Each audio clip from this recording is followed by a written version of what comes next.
nama tuma ya Japanti nama bite takka rabar dubartii seeran tartu bada jiran maaluma rabbi isin godhe haftaamin birrii qaba malee qalbiin qabuusantu dhugaa natti ta'e tana keessatti natti fakkaata sini galee haftaan birraa loonjii qalbii yelam jette amaarri waan sani malee osoo makka iPhone tana bite gaafuma dhengadda mubaarak dhufu surprise godhee fikiri masobaatu qabsisee ofirra guyyaa dabarse silaa intalli kun gabbayee akkattiin iyyuu jechuu jaran isintu balleesse gorsaa gaariin qabu maammannuur gorsaa gaariin qabu warra achi dhaqeetiin ruuza ofitti naqu malee warri karaa sirrii isa gorsu hin jiru kana garaa nama nyaata irra tarre kaleessa gizee isiin dhufteetiniin yaa'ii eegaltu ani hin agarre osoo itti ol seenanii warrummaan Dubaay leenca sii kennee wal akka kaasi jechuunii baatanii hagana dubbiin gadi dhooqu ufumaa ol seenanii leenca afur sii kennee wal akka kaasiyanii intaloo miira keessa galchanii warra Dubaay fi namichaaf ufitti illee kaasanii haati faaxeenu arrabsitee jedhanii kalee guyyaa guutuu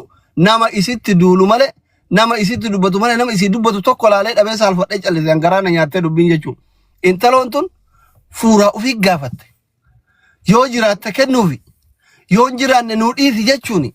Kana keessatti jaarsummaa wanni gaafatan maaltu jira ormi miliyoona 3 miliyoona 4 miliyoona 7 egreemantii walii mallatteesse ijoollee teennayyuu mallatteessisiisettiniin fudhataara haarawaan baane akkamitti birrii nama humnaan nama gaafatan wanni jedhamu hin jiru.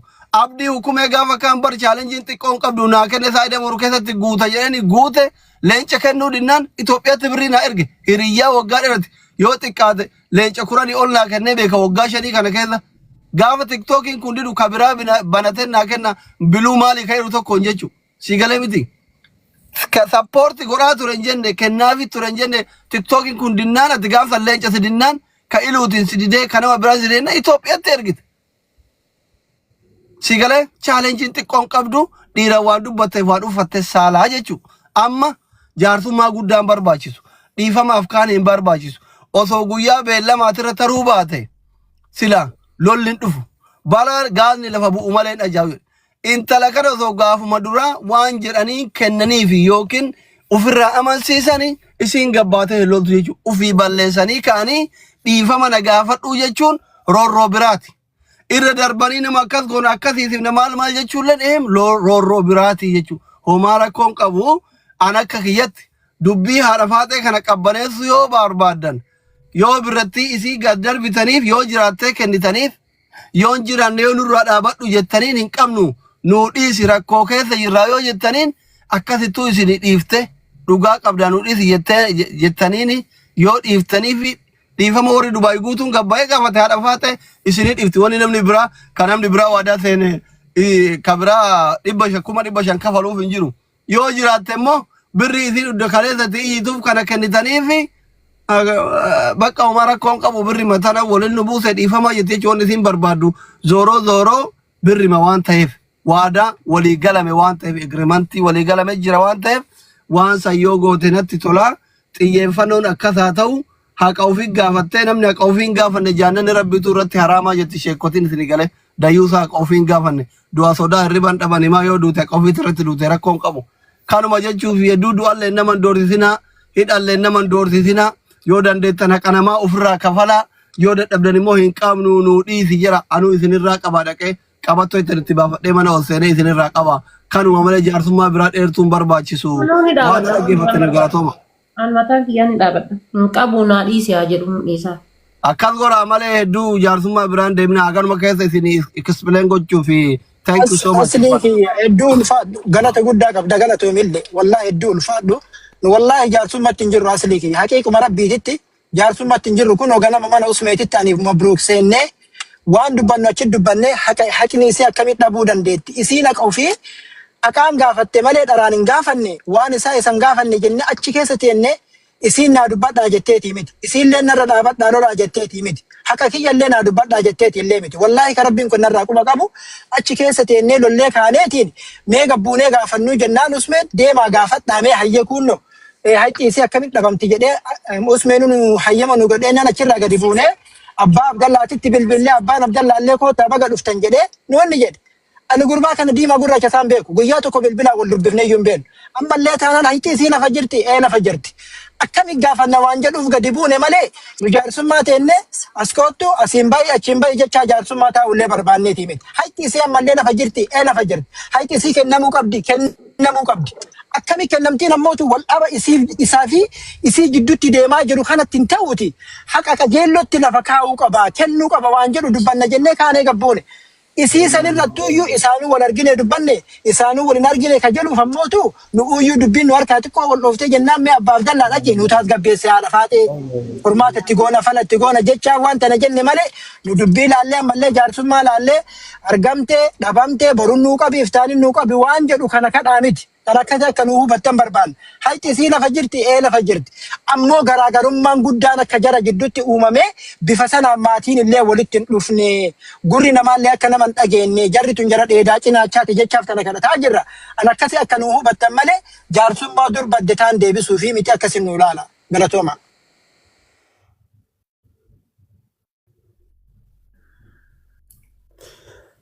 Namni dubbachuu barbaadda yoo jiraattan. Amma haa gabaabsinu namni martuu yaada bareeda dubbate. Salli alaa Muhammad.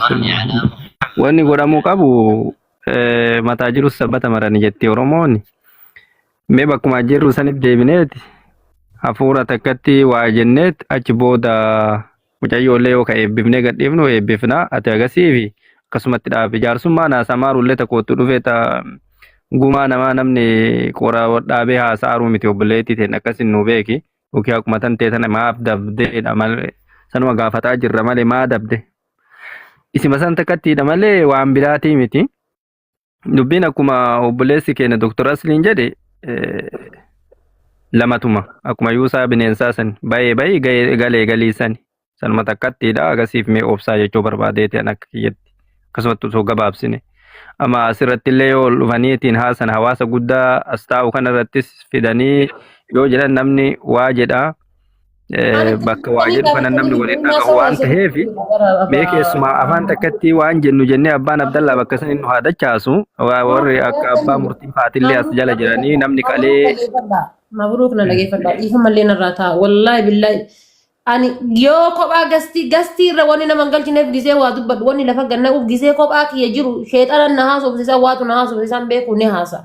Garuu gisee namni gastii irra jiru wallaahi afaan kiyya hidhama dubbachuu hin danda'u.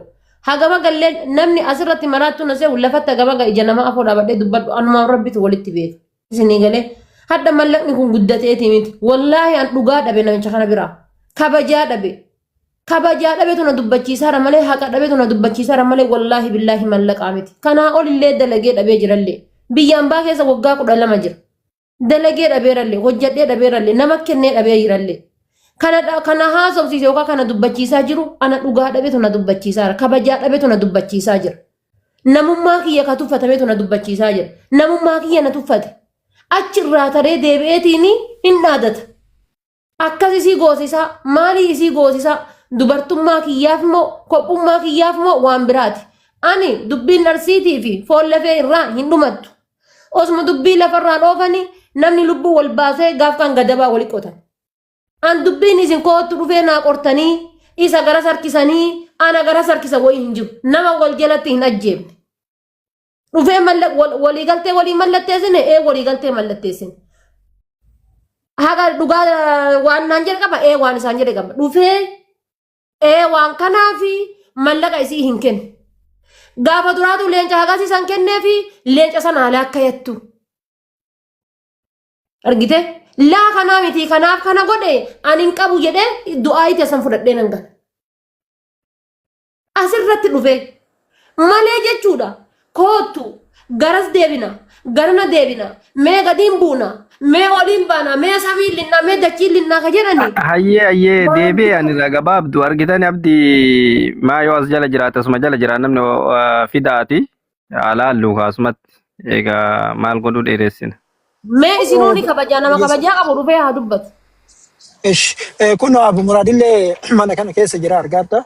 Abu Muraad waan qaamaanillee isa bira jiru. Kun oomee Abu Muraaditti waan dubbatte dubbadhu mabruuko. Omaa wanni lafarra harkisaniitiin hadda baru jedhaniitiin lafarra maranii fiddan jedhu. Kalafaa sanillee beekaraa sila afaanuma lamaanuma tana malee waan biraanu akkuma jenne sanii bara. Jirtu dhugaa. Kun Abu Muraadiin dubbisa. Argitan Abu Muraad mee dubbadhaa. السلام عليكم ورحمة الله وبركاته. عليكم السلام ورحمة الله.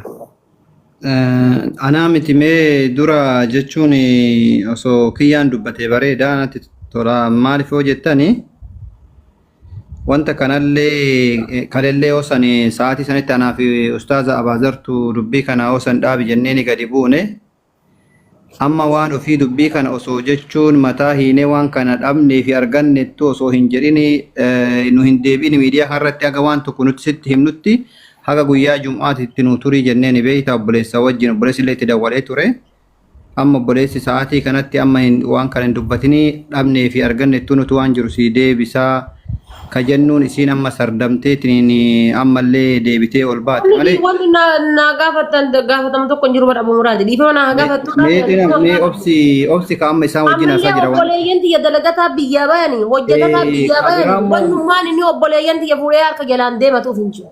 لا obboleessa keetillee inni waan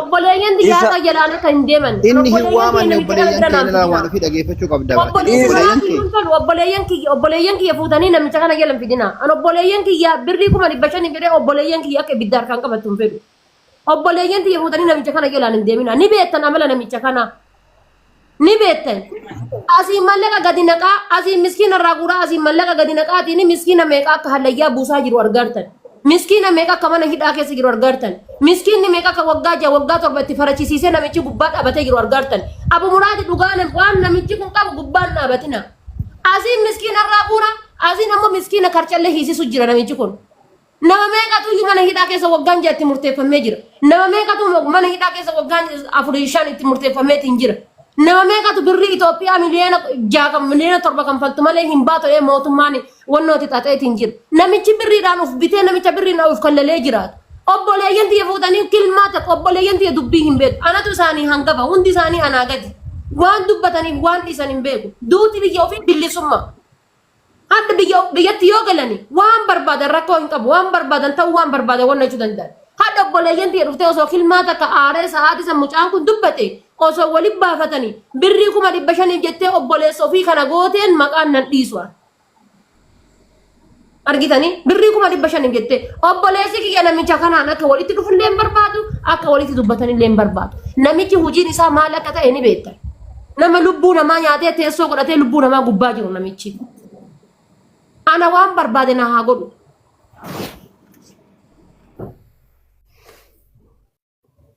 kana asuma dhufee hin danda'u siif kennaa siif hin kennu naaf haa jedhu hin jedhu taanaan hojii biraan qaban isa malee xumuradhe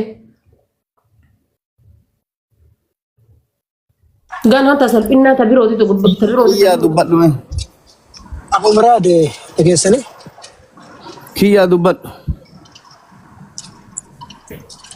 Assalamualaikum barii warahmatullahi wabarakatuh. waalaikumsalam warahmatullah waalaikum salaam Amma wanni jiru maaltu jira beektanii uummata keenya.